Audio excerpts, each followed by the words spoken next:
Magandang araw! Sama-sama tayong matuto sa Teacher Sal Learning Resource Channel.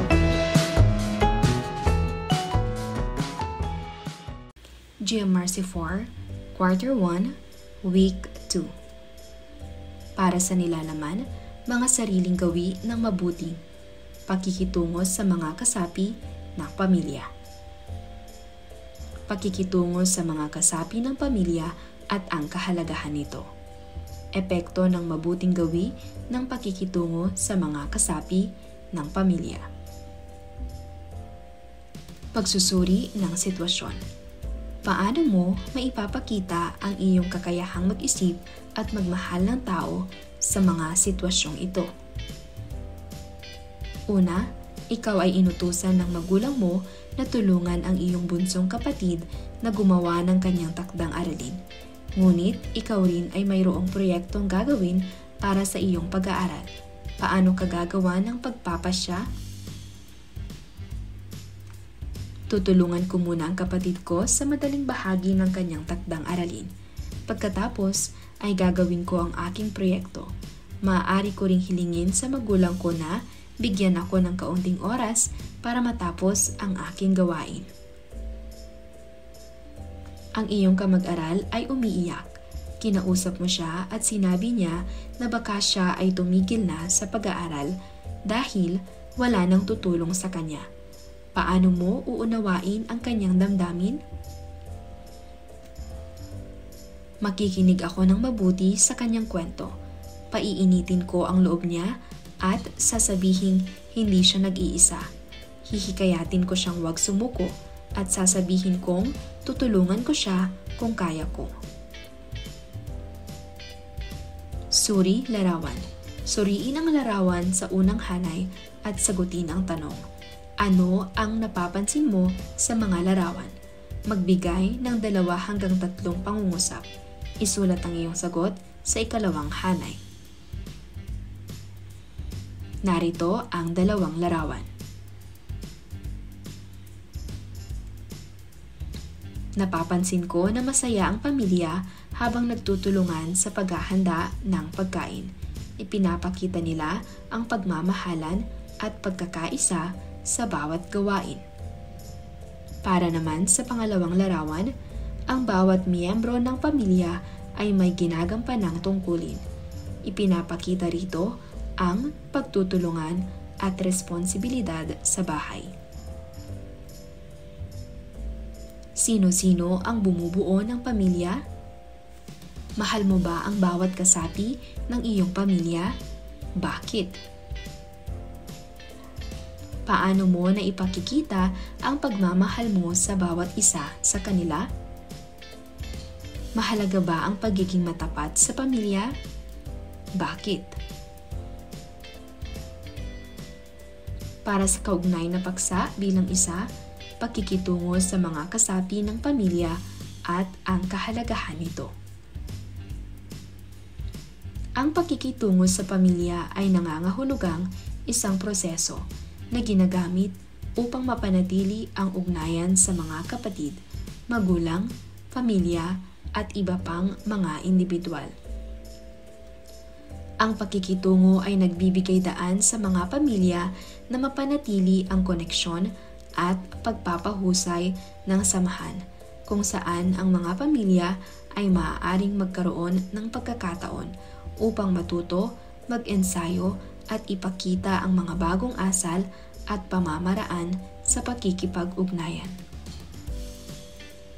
Ang mabuti o positibong pakikitungo sa bawat kasapi ng pamilya ay mahalagang bahagi ng matibay na pamilya. Ang matatag na pamilya ay umuunlad mula sa pagmamahal, seguridad, komunikasyon, koneksyon at ilang mga patakaran at nakagawian.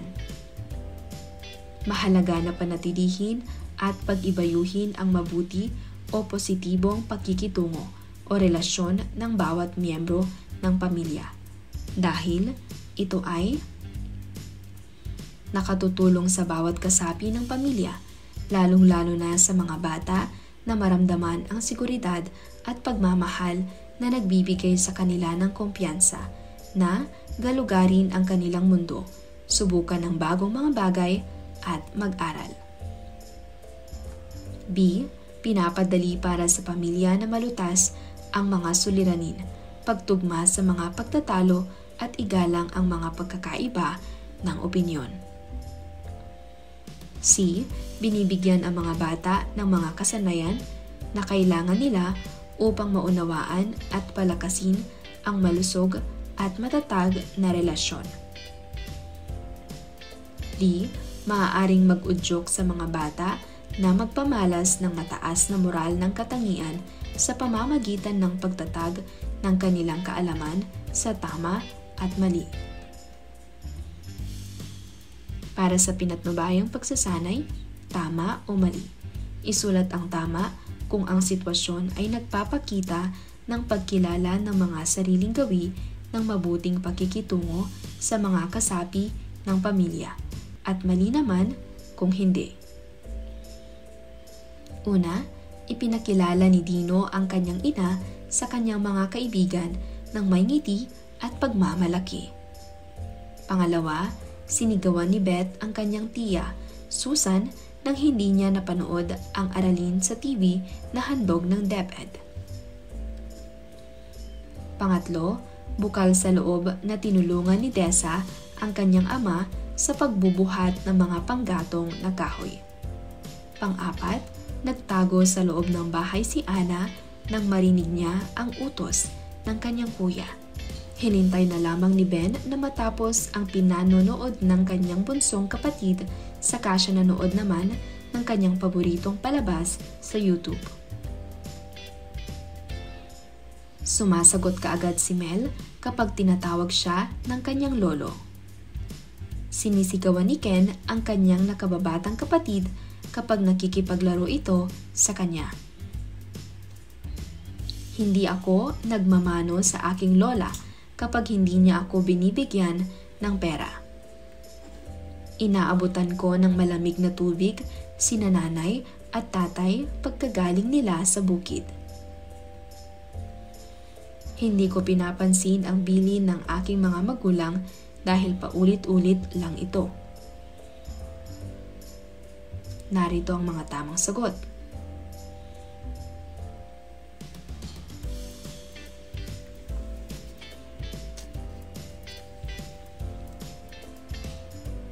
Sagutin ang sumusunod na mga tanong. Sa inyong pamilya, paano ka nakikitungo sa iyong mga magulang, mga kapatid, iba pang kasapi ng iyong pamilya? Para sa iyo, ang pakikitungo ba sa mga kasapi ng pamilya ay isang tungkulin at pananagutan? Bakit? Kaugnay na paksa bilang 2, epekto ng mabuting gawi ng pakikitungo sa mga kasapi ng pamilya. Ang ating mga pamilya ay may malalim na epekto sa ating buhay na humuhubog sa ating pag-unlad, mga halaga at mga relasyon. Kaya, kinakailangang panatilihin ang mabuting gawi sa pakikitungo sa mga kasapi ng pamilya dahil ito ay nagbibigay ng masaganang benepisyo o positibong epekto hindi lamang sa pamilya kundi maging sa lipunan na ating kinabibilangan. Una, pag-unlad ng karakter at moralidad. Ang pag-unlad ng karakter at moralidad sa kabataan ay itinuturing bilang isa sa mga pangunahing aspekto ng sosyalisasyon. Pangalawa, personal na kagalingan at emosyonal na paglago. Nag-aambag ang mga kasapi ng pamilya sa personal na kagalingan ng bawat isa.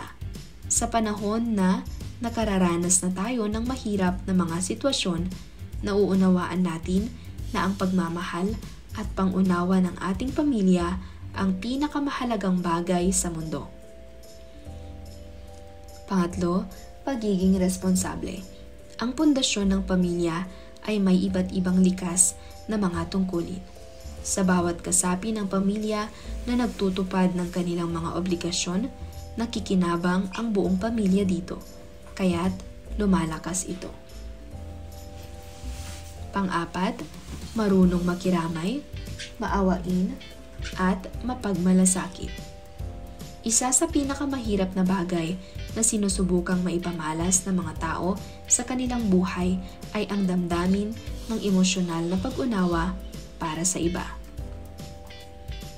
Ang pamilya ay nagbibigay ng mahusay na kapaligiran para sa pagpapaunlad ng napakahalagang katangiang personal na damdamin ng emosyonal na pagdamay at pagmamalasakit.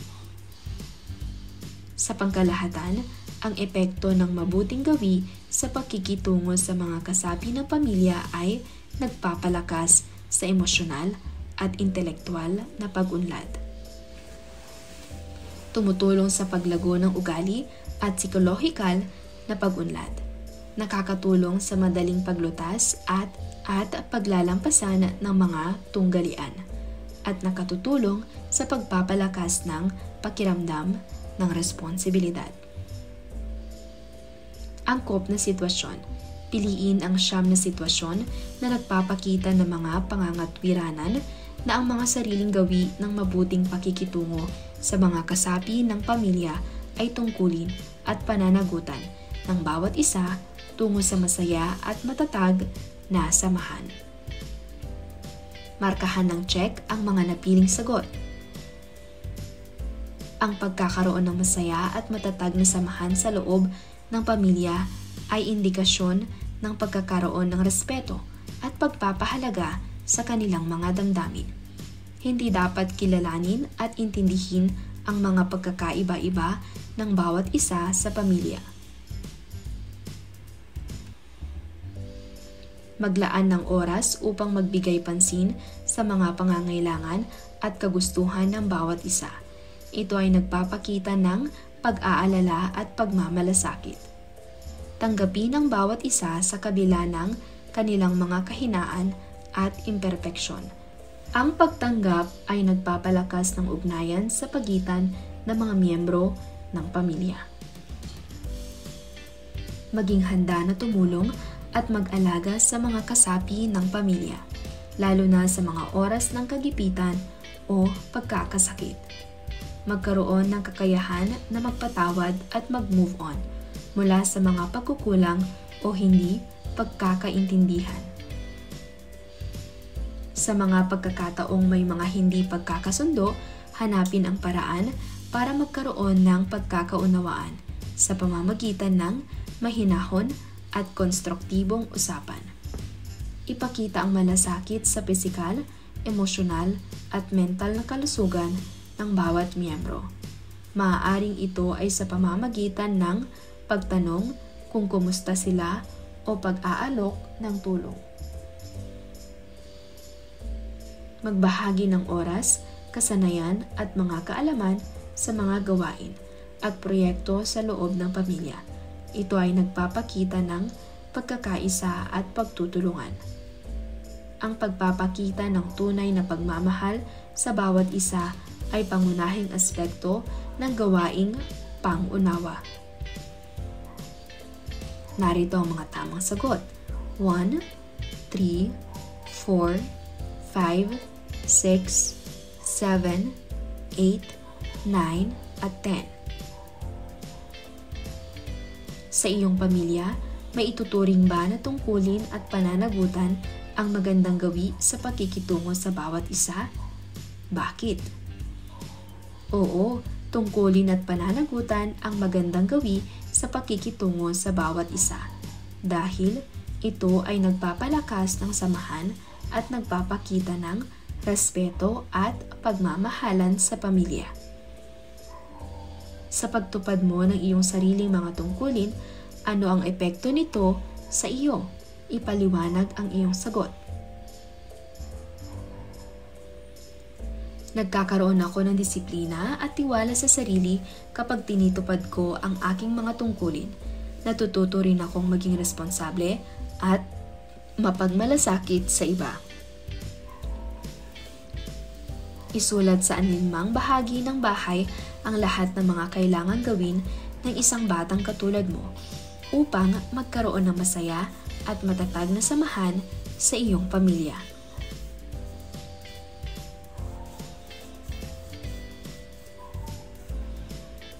Kumpletuhin ang pangungusap. Basahin ang sumusunod na mga pangungusap at kumpletuhin ang mga ito batay sa iyong natutuhan sa araling ito. Ang pagiging matapat sa paggawa o pagtupad ng mabuting gawi sa pakikitungo sa bawat kasapi ng aking pamilya ay patlang. Para sa inyong pagsusulit, enumerasyon. Sagutin ang sumusunod na mga tanong. Isulat ang sagot sa loob ng kahon. 1 hanggang 3, magbigay ng 3 kahalagahan ng pakikitungo sa bawat kasapi ng pamilya. At para sa 4 hanggang 6, ibigay ang mga epekto ng mga ito.